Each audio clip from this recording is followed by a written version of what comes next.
हाग्राजुलि बिया बाथौ गौतुमनि 5थि बोसोरसालिया जथुम्माया 13 आरो 14 डिसेम्बराव साननैनि हाबाफारिजों जोबनानै थांबाय।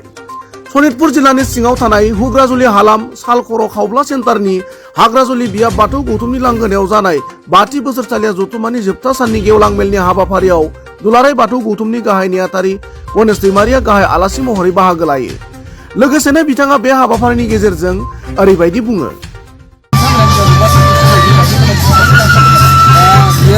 जोबोरै दुखुनांथावना मानो होनबा जोङो धोरोमारि हिसाबै बिथांमोना गोबां दुखु खस्थ'नि गेजेरजों आबाद मावनानै हाजिरा खामला मावनानै जाग्रा हिसाबै दिनै बिथाङा 82